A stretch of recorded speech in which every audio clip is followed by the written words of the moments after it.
नमस्कार बच्चों, आज मैं रेखा शर्मा आप सभी के सम्मुख स्पर्श गद्यखंड से पाठ 3 तातारा वामिरों की कथा लेकर प्रस्तुत हुई हूँ। तातारा वामिरों की कथा जो अध्याय है उसके लेखक हैं लीलाधर मंडलोई जी। इनका जन्म 1954 में छिंदवाड़ा गुढ़ी नामक स्थान पर हुआ था। अब पाठ प्रारंभ करते हैं। तो जो हमारा ये आज का तातारा वामिरों कथा अध्याय है, ये अंडमान निकोबार द्वीप समूह की एक प्रचलित लोक कथा से संबंधित है, तो उसी को आज हम आपको पढ़ाएंगे। अंडमान द्वीप समूह का अंतिम दक्षिणी द्वीप है लिटिल अंडमान। यह पोर्ट ब्लेयर से लगभग 100 किलोमीटर दूर स्थित है। इसके बाद निकोबार द्वीप समूह की श्रृंखला आरंभ होती है, जो निकोबारी जनजाति की आदिम संस्कृति के केंद्र हैं। निकोबार द्वीप समूह का पहला प्रमुख द्वीप है कार निकोबार, जो लिटिल अंडमान से 96 किलोमीटर दूर है। निकोबारियों का विश्वास है कि प्राचीन काल में ये दोनों द्वीप एक ही थे। इनके विभक्त होने की एक लोक कथा है जो आज भी दोहराई जाती है। तो देखिए बेटा, ये जो लीलाधर मंडलोई जी हैं, इन्होंने अंडमान निकोबार में जो प्रचलित लोक कथा है उसका यहाँ पर वर्णन किया है कि अंडमान द्वीप समूह का अंतिम दक्षिणी द्वीप है लिटिल अंडमान, जो पोर्ट ब्लेयर से लगभग 100 किलोमीटर दूर स्थित है। देखिए, पोर्ट ब्लेयर एक बहुत अच्छा टूरिस्ट प्लेस भी है, बहुत सारे लोग वहाँ पर अब घूमने के लिए भी जाते हैं। लेकिन जो हमारी कहानी है, ये पोर्ट ब्लेयर से लगभग 100 किलोमीटर दूर स्थित लिटिल अंडमान और कार निकोबार की कहानी है। इसके बाद निकोबार द्वीप समूह की श्रृंखला आरंभ होती है, जो निकोबारी जनजाति की आदिम संस्कृति के केंद्र है, अर्थात वहाँ पर जनजातियाँ रहती हैं निकोबारी क्षेत्र में। निकोबार द्वीप समूह का पहला प्रमुख द्वीप है कार निकोबार। जो निकोबार द्वीप समूह हैं उनमें पहला प्रमुख द्वीप है कार निकोबार, जो लिटिल अंडमान से 96 किलोमीटर दूर है। जो लिटिल अंडमान से जिसकी दूरी कार निकोबार की दूरी जो है वो 96 किलोमीटर दूर है। निकोबारियों का विश्वास है कि प्राचीन काल में ये दोनों द्वीप एक ही थे। इनके विभक्त होने की एक लोक कथा है जो आज भी दोहराई जाती है। निकोबार के जो लोग हैं उनके अंदर आज भी विश्वास है कि जो पहले ये कार निकोबार और लिटिल अंडमान हैं, जिनकी दूरी अब 96 किलोमीटर दूरी हो गई है, वो दोनों द्वीप समूह पहले एक ही थे। प्राचीन काल में दोनों एक ही द्वीप थे। इनके अलग अलग विभक्त होने अर्थात अलग अलग होने की एक लोक कथा है। एक घटना घटित हुई थी, ऐसी कथा है कि जिसमें ये दर्शाया गया है कि किस प्रकार से कार निकोबार और लिटिल अंडमान अलग अलग हुए हैं। एक लोक कथा के अंतर्गत ऐसा बताया जाता है, और वह लोक कथा आज भी लोगों के द्वारा दोहराई जाती है, अर्थात सुनाई जाती है। सदियों पूर्व जब लिटिल अंडमान और कार निकोबार आपस में जुड़े हुए थे, तब वहाँ एक सुंदर सा गांव था। पास में एक सुंदर और शक्तिशाली युवक रहा करता था। उसका नाम था तातारा। निकोबारी उसे बेहद प्रेम करते थे। तातारा एक नेक और मददगार व्यक्ति था। सदैव दूसरों की सहायता के लिए तत्पर रहता। अपने गांव वालों को ही नहीं अपितु समूचे द्वीप वासियों की सेवा करना अपना परम कर्तव्य समझता था। उसके इस त्याग की वजह से वह चर्चित था। सभी उसका आदर करते, वक्त मुसीबत में उसे स्मरण करते और वह भागा भागा वहाँ पहुँच जाता था। देखिए, सदियों पूर्व जब लिटिल अंडमान और कार निकोबार आपस में जुड़े हुए थे, इस लोक कथा के अंतर्गत कि जब ये लिटिल अंडमान और कार निकोबार, जब ये दोनों द्वीप आपस में जुड़े हुए थे, तब वहाँ एक बहुत सुंदर गांव था, और उस गांव में एक बहुत सुंदर और शक्तिशाली युवक रहा करता था, जिसका नाम क्या था? तातारा, जो कि हमारी कहानी का नायक भी है। निकोबारी उससे बहुत ज़्यादा प्रेम करते थे, बहुत स्नेह करते थे। जो निकोबार के लोग थे, निकोबार के, वो उसे बहुत ज़्यादा प्रेम करते थे। तातारा एक नेक और मददगार व्यक्ति था। क्यों करते थे सभी लोगों से प्रेम? क्योंकि वो बहुत ज़्यादा नेक, अच्छा था और सबकी लोगों की सहायता करने वाला व्यक्ति था। सदैव दूसरों की सहायता के लिए तैयार रहता था, तत्पर रहता था अर्थात तैयार रहता था। अपने गांव वालों को ही नहीं अपितु समूचे द्वीपवासियों की सेवा करना वह अपना परम कर्तव्य समझता था, पहला कर्तव्य समझता था। सबकी सहायता करना, न केवल वो अपने गांव के लोगों की, अपने परिवार के लोगों की, बल्कि समूचे जो द्वीप के लोग थे उनकी वो सेवा करना अपना पहला कर्तव्य समझता था। उसके इस त्याग की वजह से वह बहुत चर्चित था, चर्चित अर्थात बहुत प्रसिद्ध था। सभी उसका बहुत आदर सम्मान करते थे।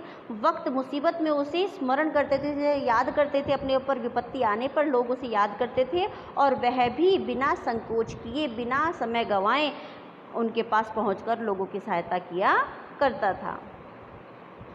दूसरे गांव में भी पर्व त्योहारों के समय उसे विशेष रूप से आमंत्रित किया जाता। उसका व्यक्तित्व तो आकर्षक था ही, साथ ही आत्मीय स्वभाव की वजह से लोग उसे करीब रहना चाहते थे। पारंपरिक पोशाक के साथ वह अपनी कमर में सदैव एक लकड़ी की तलवार बांधे रहता। लोगों का मत था, बावजूद लकड़ी की होने पर उस तलवार में अद्भुत दैवीय शक्ति थी।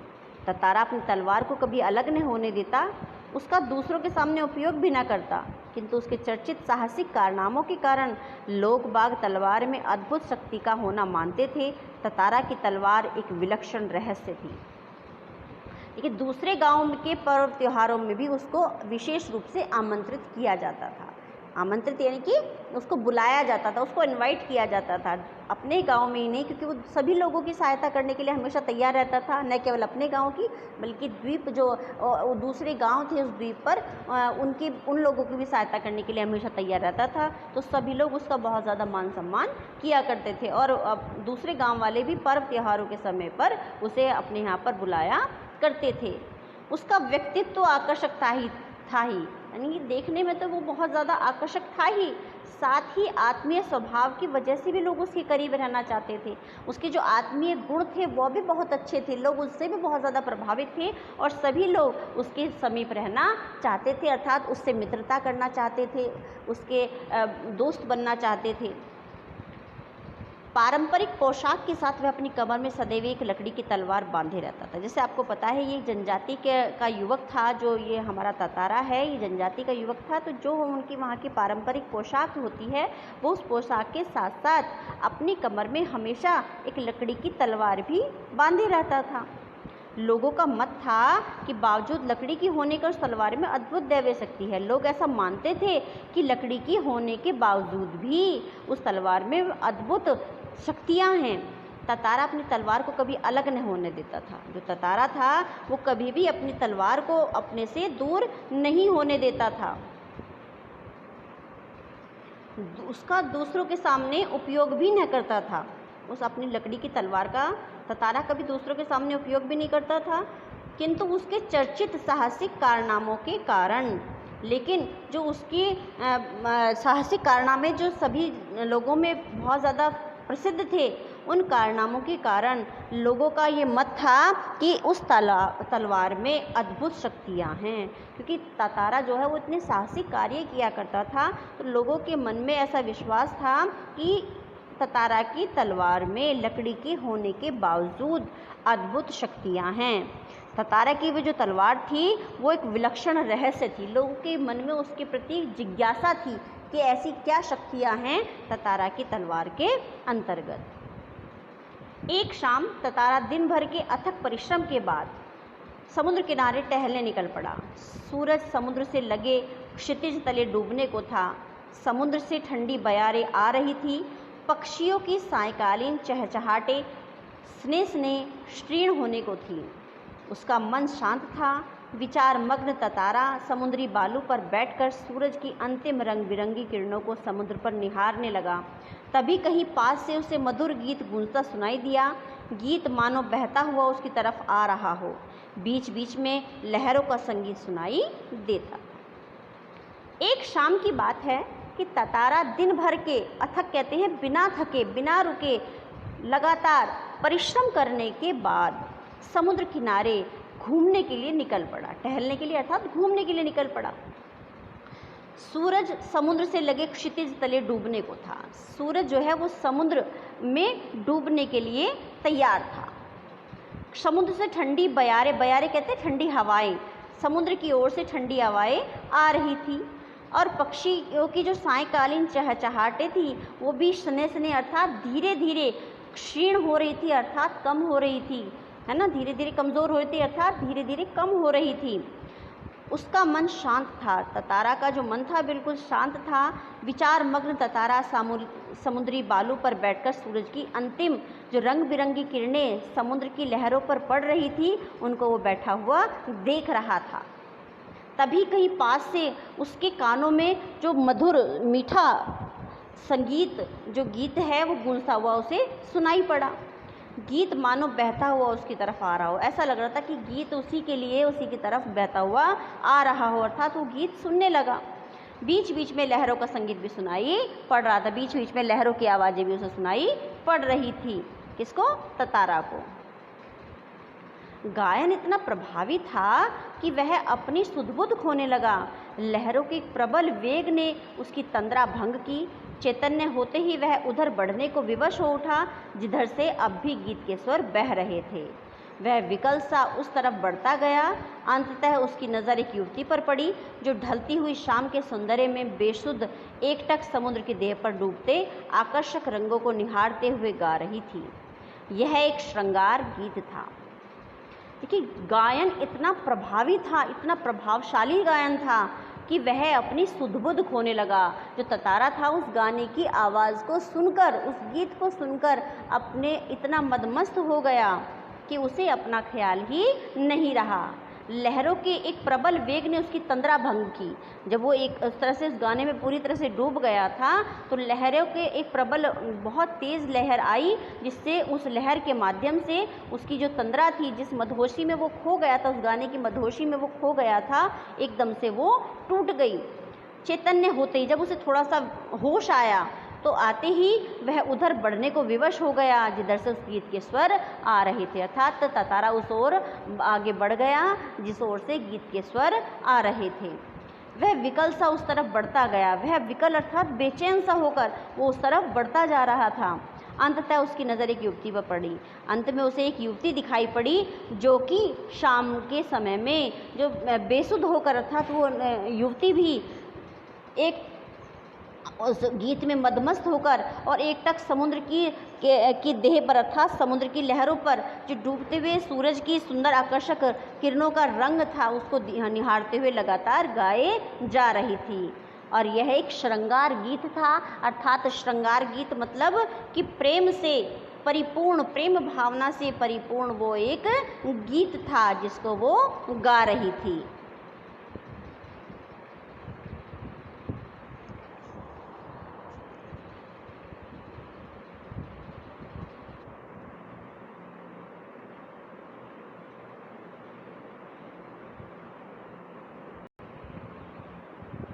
उसे ज्ञात ही न हो सका कि कोई अजनबी युवक उसे निशब्द ताके जा रहा है। एकाएक एक ऊंची लहर उठी और उसे भिगो गई। वह हड़बड़ाहट में गाना भूल गई। इसके पहले कि वह सामान्य हो पाती उसने अपने कानों में गूंजती गंभीर आकर्षक आवाज़ सुनी। तुमने एकाएक इतना मधुर गाना अधूरा क्यों छोड़ दिया? ततारा ने विनम्रतापूर्वक कहा। उसे पता ही नहीं चला, उस युवती को पता ही नहीं चला कि कोई अजनबी युवक उसे बिना किसी कुछ कहे लगातार ताके जा रहा है, लगातार देखे जा रहा है। एकाएक एक ऊंची लहर उठी, एकाएक जल समुद्र की एक ऊंची लहर उठी और उस युवती को भिगो गई। वो युवती जो है भीग गई। वह हड़बड़ाहट में गाना भूल गई। जैसे ही वो लहर आई और उसको भिगोया, युवती को भिगोया, तो उस हड़बड़ाहट में युवती जो है वो गाना भूल गई। इसके पहले कि वह सामान्य हो पाती, वो अपने आप को संभाल पाती, उसने अपने कानों में गूंजते हुए गंभीर आवाज़ को सुना। क्या, किसकी आवाज़ थी? वो ततारा की आवाज़ थी कि तुमने एकाएक इतना मधुर गाना अधूरा क्यों छोड़ दिया? तुमने गाना गाना क्यों बंद कर दिया? ततारा ने बहुत विनम्रतापूर्वक पूछा। अपने सामने एक सुंदर युवक को देखकर वह विस्मित हुई।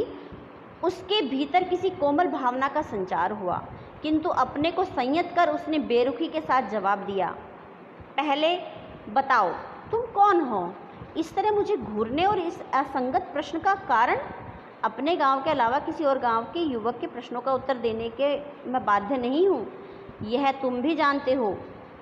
अब वामीरों ने अपने सामने जो युवती थी, अपने सामने एक सुंदर युवक को देखकर बहुत एकदम से आश्चर्यचकित हो गई। उसके भीतर किसी कोमल भावना का संचार हुआ, क्योंकि ततारा का जो व्यक्तित्व था बहुत ही आकर्षक था।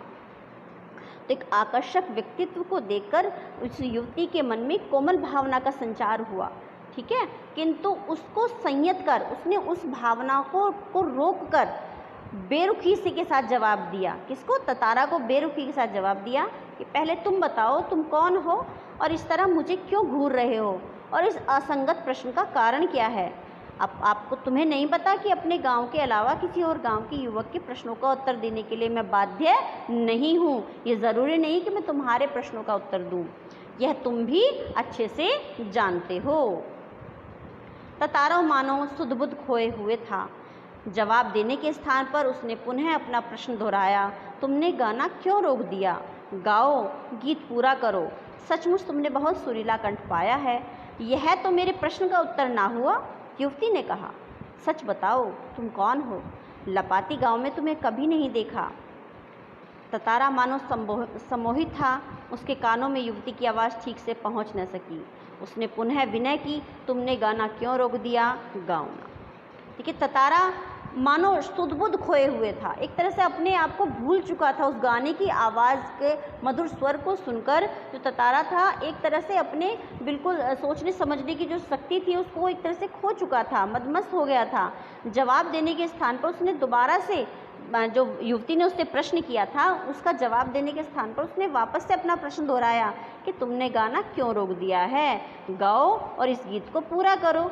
सचमुच तुमने बहुत सुरीला कंठ पाया है, तुमने बहुत मधुर जो गला है वो तुमने पाया है। यह तो मेरे प्रश्न का उत्तर न हुआ। अब युवती ने दोबारा से फिर प्रश्न किया कि ये तो मेरे प्रश्न का उत्तर नहीं हुआ। सच बताओ तुम कौन हो और लपाती गांव में तुम्हें कभी नहीं देखा है। जो युवती थी वो लपाती गांव की थी, है ना। तो वो कहती है कि मैंने लपाती गांव में तुम्हें पहले कभी भी नहीं देखा। ततारा मानो सम्मोहित था। तरह से कहते हैं सम्मोहित होना मतलब कि एक दूसरे के अपनी विचार शक्ति को बिल्कुल खो देना, है ना। तो एक तरह से वो पूरी तरह से सम्मोहित था, हिप्नोटाइज एक तरह से जैसा हो जाता है। उस गीत को सुनकर वो पूरी तरह से सम्मोहित था। वो अपनी सोचने विचारने की शक्ति एक तरह से वो खो चुका था, इस तरह से ऐसा प्रतीत हो रहा था। उसके कानों में युवती की आवाज़ ठीक से न पहुंच सकी। उसने पुनः फिर वही बात की जिसको वो बार बार कह रहा था कि तुमने गाना क्यों रोक दिया? गाओ ना। युवती झुंझला उठी, वह कुछ और सोचने लगी। अंततः उसने निश्चय पूर्वक एक बार पुनः लगभग विरोध करते हुए कड़े शब्दों में कहा, ढीठता की हद है। मैं जब से परिचय पूछ रही हूँ और तुम बस एक ही राग अलाप रहे हो, गीत गाओ गीत गाओ। आखिर क्यों? क्या तुम्हें गांव का नियम नहीं मालूम? इतना बोलकर वह जाने के लिए तेजी से मुड़ी। ततारा को मानो कुछ होश आया, उसे अपनी गलती का एहसास हुआ। वह उसके सामने रास्ता रोक मानो गिड़गिड़ाने लगा, मुझे माफ़ कर दो, जीवन में पहली बार मैं इस तरह विचलित हुआ हूँ। तुम्हें देखकर मेरी चेतना लुप्त हो गई थी। मैं तुम्हारा रास्ता छोड़ दूंगा, बस अपना नाम बता दो। ततारा ने व्यवस्था में आग्रह किया। उसकी आंखें युवती के चेहरे पर केंद्रित थी, उसके चेहरे पर सच्ची विनय थी। देखिए, अब जब युवती को बार बार अपने प्रश्नों का उत्तर नहीं मिल रहा था और जो ततारा था वो बार बार एक ही बात को रिपीट किए जा रहा था, एक बात को दोहरा रहा था, तो उसको गुस्सा आ गया युवती को। वह कुछ और सोचने लगी। अंततः उसने फिर निश्चय किया और एक बार पुनः लगभग विरोध करते हुए कड़े शब्दों में ततारा से कहा कि ढीठता की हद होती है, कि जिद्दीपन की भी हद होती है। मैं जब से आपसे आपका परिचय पूछ रही हूँ, तुम बस एक ही राग अलाप रहे हो, गीत गाओ गीत गाओ। आखिर क्यों? क्या तुम्हें इस गांव का नियम नहीं मालूम? देखिए, उस गांव में क्या नियम था बेटा कि एक गांव के जो युवक युवतियां हैं वो दूसरे अन्य गांव के युवक युवतियों से किसी भी प्रकार का संबंध स्थापित नहीं कर सकते थे। ना मित्रता का, ना प्रेम का, किसी भी प्रकार का कोई संबंध स्थापित नहीं कर सकते। ऐसी उन गाँव में परंपरा थी, ऐसे नियम थे। तो युवती कहती है कि तुम्हें नहीं मालूम कि गांव का नियम क्या है? इतना बोलकर वह तेजी से जाने के लिए मुड़ी। तो वो जिस तरह से वो मुड़ी तो ततारा को मानो होश आया हो। उसे अपनी गलती का एहसास हुआ कि वह इस लड़की के युवती के बार बार पूछे जाने पर भी वह अपना परिचय नहीं दिए जा रहा है, बल्कि एक ही बात को बार बार दोहरा रहा है। तो उसे अपनी इस गलती का एहसास हुआ। वह उसके सामने रास्ता रोक मानो एक तरह से गिड़गिड़ाने लगा, एक तरह से उससे रिक्वेस्ट करने लगा, है ना, कि मुझे माफ़ कर दो, क्षमा मांगने लगा। जीवन में पहली बार मैं इस तरह विचलित हुआ हूँ कि इस तरह नहीं है कि मैं हर किसी लड़की को देखकर या हर किसी को देखकर मैं इस तरह से विचलित हो जाता हूँ। नहीं, मेरे साथ ऐसा मेरे जीवन में ये पहली बार हुआ है कि मैं इस तरह से विचलित हुआ हूँ। तुम्हें देखकर मेरी चेतना लुप्त हो गई थी। एक तरह से तुम्हें देखकर मुझे ऐसा लग रहा है जैसे कि जो मेरी सोचने समझने की शक्ति है वो समाप्त हो गई थी। मैं तुम्हारा रास्ता छोड़ दूंगा, बस तुम मुझे अपना नाम बता दो। सतारा ने व्यवस्था से आग्रह किया, बहुत ज़्यादा रिक्वेस्ट की उनसे, बहुत प्रार्थना की। उसकी जो आंखें थी युवती के चेहरे पर टिकी हुई थी, केंद्रित थी अर्थात टिकी हुई थी। लगातार वो युवती के चेहरे को देख रहा था। उसके चेहरे पर सच्ची विनय थी। सतारा के चेहरे पर सच में विनय भावना जो है वो दिखाई दे रही थी। वाह मीरो, एक रस घोलती आवाज़ उसके कानों में पहुंची। वाह मीरो, वाह कितना सुंदर नाम है, कल भी आओगे न यहाँ? सतारा ने याचना भरे स्वर में कहा। नहीं, शायद कभी नहीं, वामीरो ने अनमनस्कता पूर्वक कहा और झटके से लपाती की तरफ बेसुध सी दौड़ पड़ी। पीछे ततारा के वाक्य गूंज रहे थे। वामीरो, मेरा नाम ततारा है, कल मैं इसी चट्टान पर प्रतीक्षा करूँगा, तुम्हारी बाट जोहूँगा, ज़रूर आना। वामीरो रुकी नहीं, भागती ही गई। ततारा उसे जाते हुए निहारता रहा। देखिए, वामीरो एक मीठी आवाज़ में उस युवती ने अपना नाम बताया जो कि ततारा के कानों तक पहुंचा। ततारा ने कहा, वामीरो बहुत सुंदर नाम है, क्या तुम कल भी यहाँ आओगी? ततारा ने याचना भरे स्वर में कहा, यानी कि एक तरह से कहते हैं रिक्वेस्ट करते हुए, प्रार्थना करते हुए युवती से कहा। युवती ने कहा, नहीं, शायद नहीं, कभी नहीं। तो वामीरो ने अनमनस्कता पूर्वक, कहते हैं अनमने मन से कहा कि मैं यहाँ नहीं आऊँगी, और झटके से लपाती की तरफ अपने गांव की तरफ बेसुध से होकर लग, यानी कि एकदम से दौड़ पड़ी। पीछे ततारा के वाक्य गूंज रहे थे। ततारा ने कहा कि वामीरो, मेरा नाम ततारा है ना, और कल मैं इसी चट्टान पर तुम्हारी प्रतीक्षा करूँगा, तुम्हारी बाट जोहूँगा अर्थात तुम्हारा इंतज़ार करूँगा, तुम ज़रूर आना। वामीरो रुकी नहीं, भागती ही गई। ततारा उसे जाते हुए निहारता रहा, यानी जाते हुए देखता रहा। वामीरो घर पहुंचकर भीतर ही भीतर कुछ बेचैनी महसूस करने लगी। उसके भीतर ततारा से मुक्त होने की झूठी झटपटाहट थी। एक झल्लाहट में उसने दरवाज़ा बंद किया और मन को किसी और दिशा में ले जाने का प्रयास किया। बार बार ततारा का याचना भरा चेहरा उसकी आंखों में तैर जाता। उसने ततारा के बारे में कई कहानियाँ सुन रखी थी। उसकी कल्पना में वह एक अद्भुत साहसी युवक था, किंतु वही ततारा उसके सम्मुख एक अलग रूप में आया, सुंदर, बलिष्ठ, किंतु बेहद शांत, सभ्य और भोला। उसका व्यक्तित्व कदाचित वैसा ही था जैसे वह अपने जीवन साथी के बारे में सोचती रही थी, किंतु एक दूसरे गांव के युवक के साथ यह संबंध परंपरा के विरुद्ध था, अतएव उसने उसे भूल जाना ही श्रेयस्कर समझा, किंतु यह असंभव जान पड़ा। ततारा बार बार उसकी आंखों के सामने था, निर्निमेष याचक की तरह प्रतीक्षा में डूबा हुआ। तो देखिए, वामीरो घर पहुंचकर भीतर ही भीतर कुछ बेचैनी महसूस करने लगी। अब वामीरो के हृदय में भी ततारा के लिए कुछ भावनाएं जागृत हो उठी थी। तो वामीरो जो है घर जाकर कुछ बेचैनी महसूस करने लगी, क्योंकि वामीरो भी ततारा की ओर आकर्षित हो चुकी थी। उसके भीतर ततारा से मुक्त होने की, यानी कि ततारा के बारे में ना सोचने की एक झूठी छटपटाहट थी उसके मन में, एक झल्लाहट में, यानी कि वो चाहकर भी ततारा के बारे में सोचना नहीं छोड़ पा रही थी, विचार करना नहीं छोड़ पा रही थी। तो इस गुस्से में आकर उसने दरवाज़ा भी बंद किया, मन को किसी और दिशा में ले जाने का प्रयास किया, यानी किसी और चीज़ के बारे में सोचने का प्रयास किया, लेकिन बार बार जो ततारा का याचना भरा चेहरा था वो उसकी आंखों के सामने आ जाता था। यानी कि वामीरो बार बार न चाहते हुए भी ततारा के बारे में ही सोचती लगी थी। उसने ततारा के बारे में कई कहानियाँ सुन रखी थी। देखिए, ततारा बहुत ज़्यादा प्रसिद्ध था। आपको मैंने पहले भी बताया कि ततारा के साहसिक कारनामे और उसकी सेवा भावना के जो किस्से थे वो चारों ओर प्रसिद्ध थे। न केवल उसके गांव में बल्कि अन्य गांवों में भी उसके साहसिक कारनामे जो है बहुत प्रसिद्ध थे। तो वामीरो ने भी पहले भी ततारा के बारे में सुन रखा था, लेकिन उसकी कल्पना में वह एक अद्भुत साहसी युवक था, यानी कि एक अद्भुत अनोखा साहसी युवक था। किंतु आज जो ततारा उसके सामने सम्मुख आया था वो बिल्कुल अलग तरीके से था। सुंदर था, बलिष्ठ, किंतु बेहद शांत, सभ्य और भोला।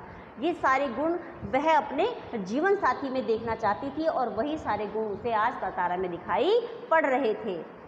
किंतु एक दूसरे गांव के युवक के साथ में यह संबंध परंपरा के विरुद्ध था कि दूसरे गांव के लड़के के साथ में एक विवाह संबंध, प्रेम संबंध स्थापित नहीं हो सकता था।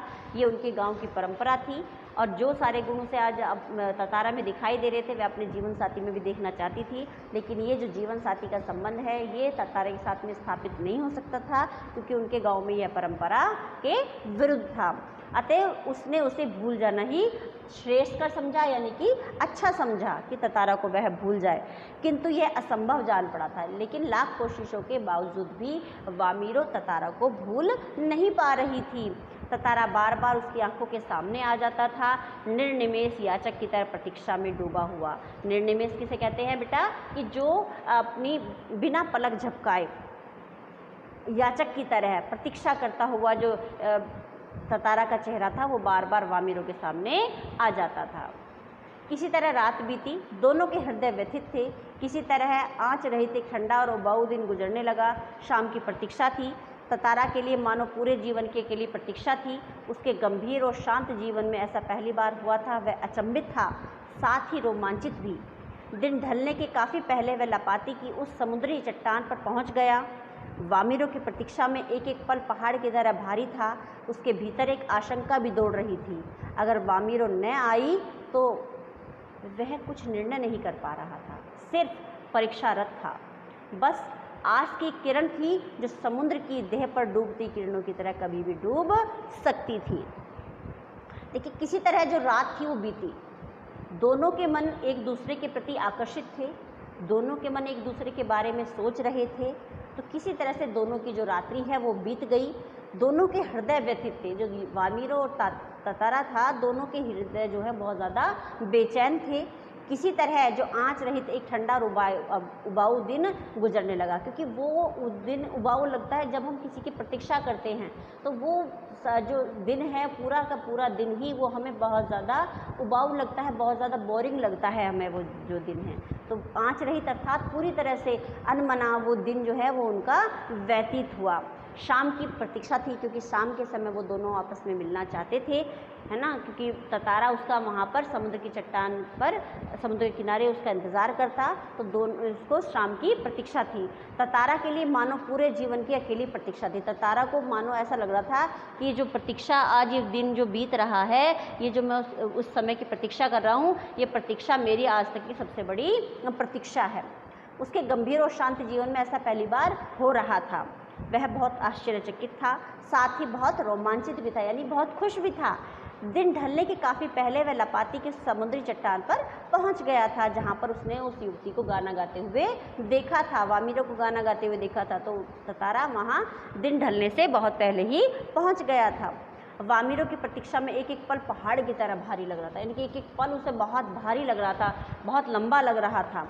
वामीरो की प्रतीक्षा में एक एक पल पहाड़ की तरह भारी लग रहा था, बहुत लंबा लग रहा था उसको। उसके भीतर एक आशंका भी दौड़ रही थी। उसके मन में एक आशंका भी थी कि अगर वामीरो न आई तो, अगर वामीरो मुझसे यहाँ मिलने न आई, क्योंकि वो इनकार करके गई थी कि मैं शायद यहाँ कभी नहीं आऊँगी। तो ततारा के मन में एक आशंका थी कि अगर वामीरो न मिलने आई, लेकिन फिर वह कुछ निर्णय नहीं कर पा रहा था कि वह आएगी या नहीं आएगी। वह सिर्फ प्रतीक्षारत था, यानी कि वो सिर्फ केवल इंतज़ार कर रहा था। बस आज की किरण थी जो समुद्र की देह पर डूबती किरणों की तरह कभी भी डूब सकती थी। जिस तरह से समुद्र की किरणों की लहरों पर सूर्य की जो किरणें हैं वो पड़ती हैं और वो एक ही क्षण में डूब जाती हैं, तो उसी तरह से उसके मन में भी वामीरो के आने की एक आशा थी, बनी हुई थी, जो कभी भी वामीरो के न आने पर डूब सकती थी। वह बार बार लपाती के रास्ते पर नज़र दौड़ाता। सहसा नारियल के झुरमुटों में उसे एक आकृति कुछ साफ हुई, कुछ और उसकी खुशी का ठिकाना न रहा। सचमुच वह वामीरो थी। लगा जैसे वह घबराहट में थी। वह अपने को छुपाते हुए बढ़ रही थी।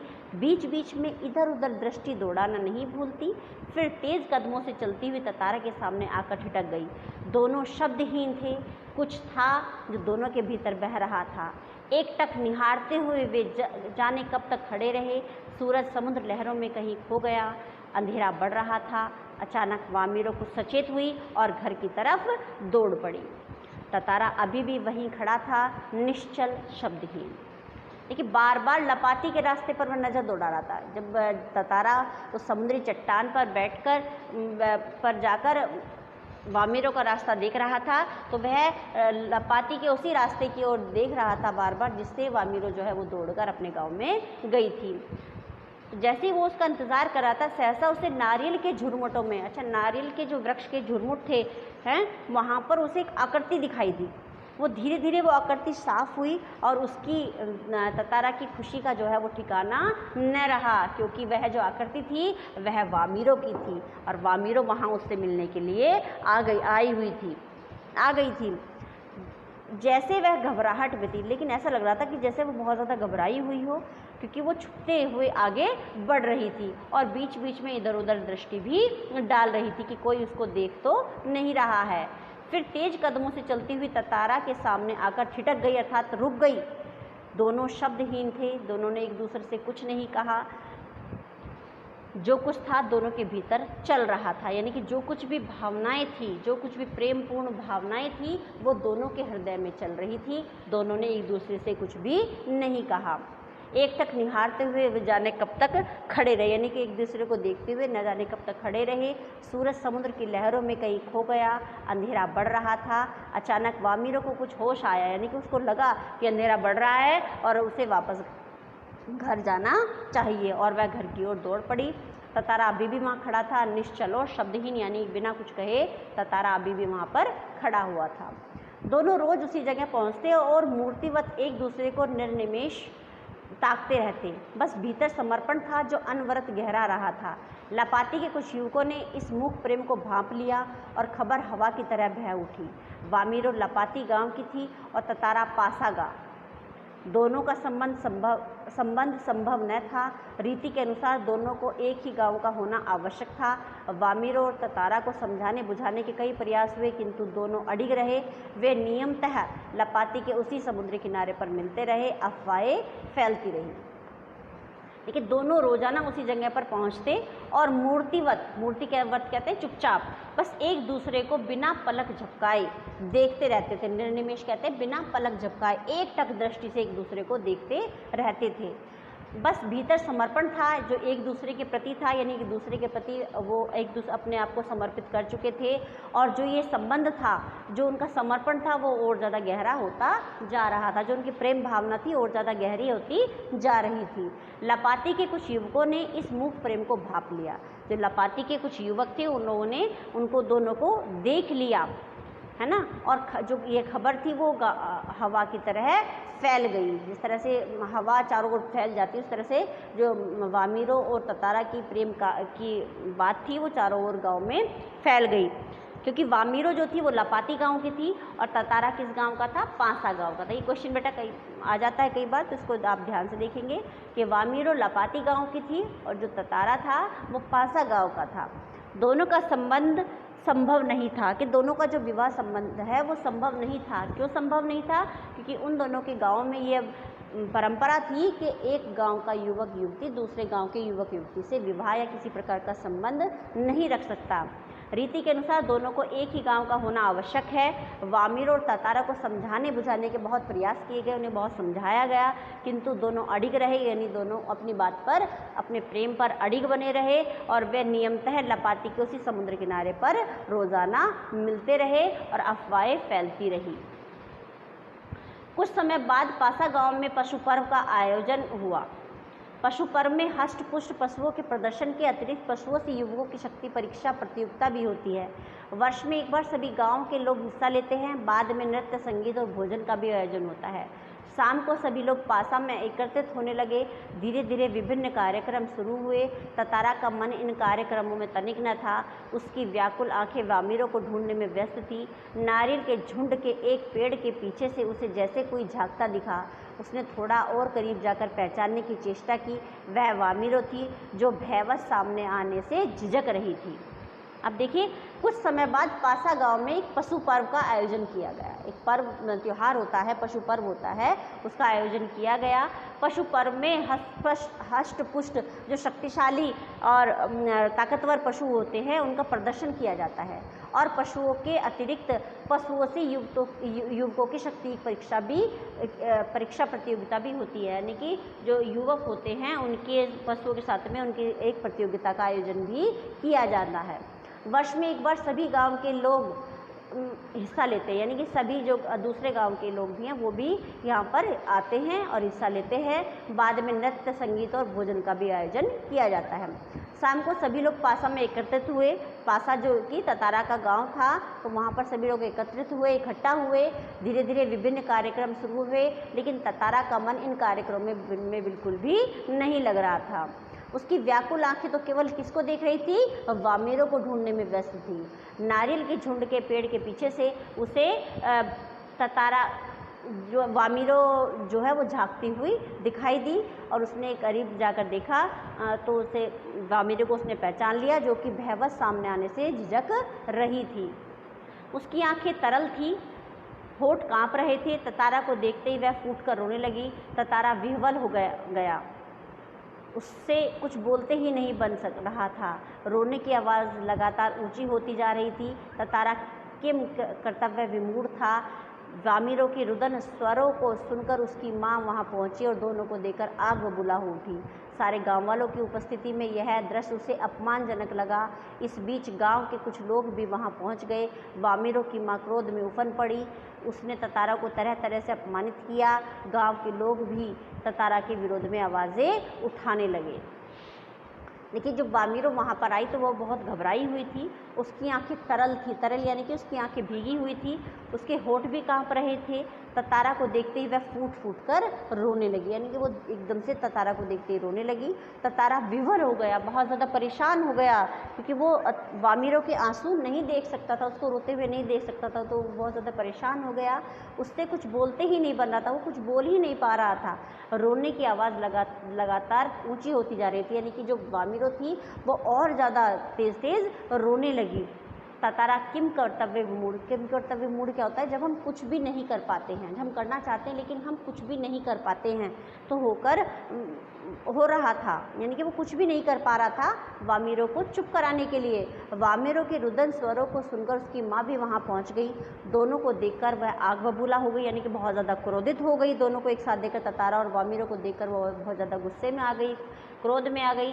सारे गांव वालों की उपस्थिति में यह दृश्य उसे बहुत ज़्यादा अपमानजनक लग रहा था, क्योंकि वहाँ पर बहुत सारे गांवों के लोग इकट्ठा हुए थे। तो यह दृश्य की उसकी बेटी और वह किसी अन्य गांव के युवक के साथ में थी, तो यह देखकर यह दृश्य उसे बहुत ज़्यादा अपमानजनक लगा। किसको? वामिरो की माता को। इस बीच गांव के कुछ लोग भी वहाँ पर पहुँच गए। वामिरो की माँ क्रोध में उफन उठी, अर्थात वो उसे गुस्सा आ गया बहुत ज़्यादा वामिरो की माता को, और उसने ततारा को बहुत ज़्यादा अपमानित किया, अर्थात उसे बहुत कुछ बुरा भला कहा। गांव के लोग भी ततारा के विरोध में आवाज़ें उठाने लगे। उन्होंने सबने कहा कि यह हमारी परंपरा के विरुद्ध है, क्योंकि एक गांव की लड़की का दूसरे गांव के लड़के से या युवक युवती का किसी से भी कोई संबंध स्थापित नहीं हो सकता।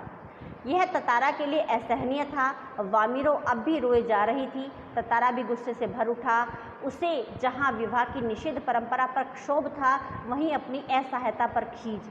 वामिरो का दुख उसे और गहरा कर रहा था। उसे मालूम न था कि क्या कदम उठाना चाहिए। अनायास उसका हाथ तलवार की मूठ पर जा टिका।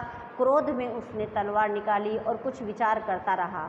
क्रोध लगातार अग्नि की तरह बढ़ रहा था। लोग सहम उठे, एक सन्नाटा सा खिंच गया। जब कोई राह न सूझी तो क्रोध का शमन करने के लिए उसने शक्ति भर उसे धरती में घोंप दिया और ताकत से उसे खींचने लगा। वह पसीने से नहा उठा। सब घबराए हुए थे।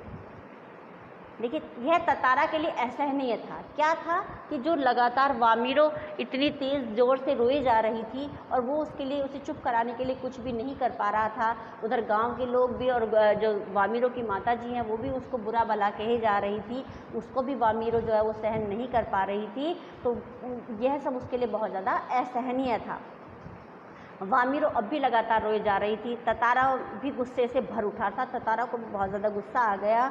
उसे जहाँ इस विवाह की निषेध परंपरा पर क्षोभ था, क्षोभ यानी कि बहुत ज़्यादा गुस्सा था, है ना, दुख था, वहीं अपनी असहायता पर खींच, यानी कि उसे जो ये विवाह की निषेध परंपरा है कि एक गांव का युवक जो है वो अपने गांव की लड़की से ही शादी कर सकता है, एक लड़की अपने गांव के लड़के से ही शादी कर सकता है, किसी अन्य से ही नहीं कर सकते हैं। तो इस बात पर उन्हें उसको बहुत ज़्यादा दुख था, बहुत ज़्यादा गुस्सा था और अपनी असहायता, यानी कि मैं वामिरों के लिए कुछ भी नहीं कर पा रहा हूँ, इस बात पर भी उसे बहुत ज़्यादा खींच थी, बहुत ज़्यादा गुस्सा था। तो वामिरों का दुख उसे और गहरा कर रहा था और वामिरों का जो रुदन था, जो दुख था, वो उसकी गुस्से को, उस खींच को और ज़्यादा बढ़ा रहा था। उसे मालूम न था कि क्या कदम उठाना चाहिए, यानी कि समय जो ततारा था वो कुछ भी सोच समझ नहीं पा रहा था और वो नहीं समझ पा रहा था कि उसे क्या करना चाहिए। अनायास ही एकदम से उसका जो हाथ है वो उसकी लकड़ी की जो तलवार थी उसकी मूठ पर जा टिका। क्रोध में उसने तलवार निकाली और कुछ विचार करता रहा, कुछ सोचने लगा और क्रोध लगातार अग्नि की तरफ बढ़ रहा था। उसका जो क्रोध है वो निरंतर बढ़ता जा रहा था। लोग सहम उठे, अर्थात लोग सभी डर गए एकदम से, है ना। एक सन्नाटा सा खिंच गया, यानी कि चारों ओर एक सन्नाटा सा हो गया, चारों तरफ सन्नाटा फैल गया। जब कोई राह न सूझी तो क्रोध का शमन करने के लिए, अपने क्रोध को शांत करने के लिए ततारा ने शक्ति से भरकर, पूरी शक्ति के साथ उस अपनी तलवार को धरती में घोंप दिया, धरती में घुसा दिया और ताकत से उसे खींचने लगा। यानी कि एक तलवार को धरती में घोंपकर वह उस तलवार को खींचने लगा। वह पसीने से नहा गया और सभी लोग घबरा उठे। यानी कि जो ततारा था उसने अपने पूरा शक्ति के साथ में उस तलवार को खींचना प्रारंभ कर दिया। वह तलवार को अपनी तरफ खींचते खींचते दूर तक पहुंच गया। वह हाँफ रहा था। अचानक जहाँ तक लकीर खिंच गई थी वहाँ एक दरार होने लगी, मानो धरती दो टुकड़ों में बंटने वाली हो। एक गड़गड़ाहट सी गूंजने लगी और लकीर की सीध में धरती फटती ही जा रही थी। द्वीप के अंतिम सिरे तक ततारा धरती को मानो क्रोध में काटता जा रहा था। सभी भयाकुल हो उठे। लोगों ने ऐसे दृश्य की कल्पना न की थी। वे सिहर उठे। उधर वामिरो फटती हुई धरती के किनारे चीखती हुई दौड़ रही थी, ततारा ततारा ततारा। उसकी करुण चीख मानो गड़गड़ाहट में डूब गई। लेकिन उसने अपनी तलवार को धरती में घोंप दिया था तो उसे वो अपनी तरफ खींचते खींचते बहुत दूर तक ले गया। कौन? ततारा। और वो लगातार हाँफ रहा था कि बहुत ज़्यादा बल प्रयोग करना पड़ रहा था। अचानक जहाँ तक लकीर खींची गई थी वहाँ तक एक दरार होने लगी, है ना। ज़मीन में दरार पड़ गई, मानो धरती दो टुकड़ों में बंटने वाली हो। एक गड़गड़ाहट की आवाज़ गूंजने लगी और लकीर की सीध में धरती फटती ही जा रही थी। द्वीप के अंतिम सिरे तक ततारा धरती को मानो क्रोध से काटता जा रहा हो। यानी कि वो अपने जो फ्रस्ट्रेशन थी, जो उसको गुस्सा था समाज के ऊपर, वो उसने उस अपने गुस्से को धरती को दो भागों में बांटने में प्रयोग किया। मैं काटता जा रहा था। सभी भयाकुल हो गए, सभी बहुत ज़्यादा डर गए थे। लोगों ने ऐसे दृश्य कल्पना न की थी, उन्हें ऐसा नहीं था कि ऐसा भी हो जाएगा। वे सिहर उठे, वे डर गए। उधर वामिरो फटती हुई धरती के किनारे चीखती हुई दौड़ रही थी और वो बार बार ततारा को ही पुकार रही थी। लेकिन जो गड़गड़ाहट थी, गड़गड़ाहट की आवाज़ में उसकी चीख थी वो दब गई थी। ततारा दुर्भाग्यवश दूसरी तरफ था। द्वीप के अंतिम सिरे तक धरती को चीरता वह जैसे ही अंतिम छोर तक पहुंचा, द्वीप दो टुकड़ों में विभक्त हो चुका था। एक तरफ ततारा था, दूसरी तरफ वामिरो। ततारा को जैसे ही होश आया उसने देखा कि उसकी तरफ का द्वीप समुद्र में धंसने लगा है। वह छटपटाने लगा। उसने छलांग लगाकर दूसरा सिरा थामना चाहा, किंतु पकड़ ढीली पड़ गई। वह नीचे की तरफ फिसलने लगा। वह लगातार समुद्र की सतह की तरफ फिसल रहा था। उसके मुंह से सिर्फ एक ही चीख उभर कर डूब रही थी, वामिरो वामिरो वामिरो। उधर वामिरो भी ततारा ततारा ततारा पुकार रही थी। देखिए, ततारा दुर्भाग्यवश दूसरी तरफ था। जब धरती को उसने दो हिस्सों में बांट दिया था तो एक हिस्से पर वामिरो थी और दूसरे हिस्से पर ततारा था। द्वीप के अंतिम सिरे तक धरती को चीरता वह जैसे ही अंतिम छोर तक पहुंचा, द्वीप जो है वो दो टुकड़ों में बंट चुका था। एक तरफ ततारा था, दूसरी तरफ वामिरो। वामिरो को ततारा को जैसे ही होश आया, यानी कि अब उसका जो गुस्सा थोड़ा सा शांत हुआ, उसको विचार आया, उसने देखा उसकी तरफ का द्वीप का जो हिस्सा था वो समुद्र में धंसने लगा है। वह छटपटाने लगा। उसने छलांग लगाकर दूसरा सिरा थामना चाहा, किंतु जो उसकी पकड़ थी वो बहुत ढीली पड़ गई, है ना। वह नीचे की तरफ फिसलने लगा। वह लगातार समुद्र की सतह की तरफ फिसल रहा था। उसके मुंह से सिर्फ अंतिम चीख उभर रही थी, वामिरो वामिरो, और वामिरो भी लगातार केवल ततारा को ही पुकार रही थी। ततारा लहूलुहान हो चुका था। वह अचेत होने लगा और कुछ देर बाद उसे कोई होश नहीं रहा। वह कटे हुए द्वीप के अंतिम भूखंड पर पड़ा हुआ था, जो कि दूसरे हिस्से से संयोगवश जुड़ा था। बहता हुआ ततारा कहाँ पहुँचा, बाद में उसका क्या हुआ, कोई नहीं जानता। इधर वामिरो पागल हो उठी। वह हर समय ततारा को खोजती हुई उसी जगह पहुँचती और घंटों बैठी रहती। उसने खाना पीना छोड़ दिया। परिवार से वह एक तरह विलग हो गई। लोगों ने उसे ढूंढने की बहुत कोशिश की, किंतु कोई सुराग नहीं मिला। आज न ततारा है और न वामिरो, किंतु उनकी यह प्रेम कथा घर घर में सुनाई जाती है। निकोबारियों का मत है कि ततारा की तलवार से कार निकोबार के जो टुकड़े हुए उसमें दूसरा टुकड़ा लिटिल अंडमान है, जो कि कार निकोबार से आज 96 किलोमीटर दूर स्थित है। निकोबारी इस घटना के बाद दूसरे गांवों में भी आपसी वैवाहिक संबंध करने लगे हैं। ततारा वामिरो की त्यागमयी मृत्यु शायद इसी सुखद परिवर्तन के लिए थी। देखिए, ततारा लहूलुहान हो चुका था, पूरी तरह से खून में नहा चुका था। वह अचेत होने लगा, बेहोश होने लगा, और कुछ देर बाद उसे कोई होश नहीं रहा, अर्थात जो ततारा था वो बेहोश हो गया। वह कटे हुए द्वीप के अंतिम भूखंड पर पड़ा हुआ था, यानी कि जो द्वीप कटकर अलग हुआ था वो उसके अंतिम भूखंड पर पड़ा हुआ था, जो कि दूसरे हिस्से संयोग से थोड़ा सा जुड़ा हुआ था। बहता हुआ ततारा कहाँ पहुंचा, बाद में उसका क्या हुआ, ये कोई नहीं जानता। इन ततारा के बारे में अब उसके बाद में किसी को पता नहीं चला। इधर वामिरो जो है वो ततारा के बिना पागल हो गई। वह हर समय केवल ततारा को खोजती हुई उसी जगह पहुंचती और घंटों बैठी रहती थी जहां पर वो पहली बार मिले थे। उसने खाना पीना छोड़ दिया। परिवार से वह एक तरह से विलग हो गई, अर्थात अलग हो गई परिवार से। उसका परिवार से किसी प्रकार का कोई नाता या कोई भी संबंध नहीं रहा। लोगों ने उसे ढूंढने की बहुत कोशिश की, परंतु उसका भी कोई सुराग नहीं मिला। अब न ततारा है और न वामिरो, किंतु उनकी यह प्रेम कथा घर घर में सुनाई जाती है। निकोबारियों का आज भी यह मत है कि ततारा की तलवार से कार निकोबार के जो टुकड़े हुए उसमें दूसरा टुकड़ा जो है वो लिटिल अंडमान है, जो कि कार निकोबार से आज 96 किलोमीटर दूर स्थित है। यानी कि जो टुकड़ा अलग कटकर अलग हुआ था वो लिटिल अंडमान के नाम से प्रसिद्ध है। निकोबारी इस घटना के बाद दूसरे गांवों में भी संबंध स्थापित करने लगे, वैवाहिक संबंध करने लगे। ततारा वामिरो की त्याग में जो मृत्यु है शायद इसी सुखद परिवर्तन के लिए थी। यानी कि उन दोनों ने जो अपना बलिदान दिया था, अपने प्रेम का बलिदान दिया, अपने जीवन का बलिदान दिया था, शायद उन्होंने इसी सुखद परिवर्तन के लिए अपने जीवन का बलिदान दिया था। धन्यवाद।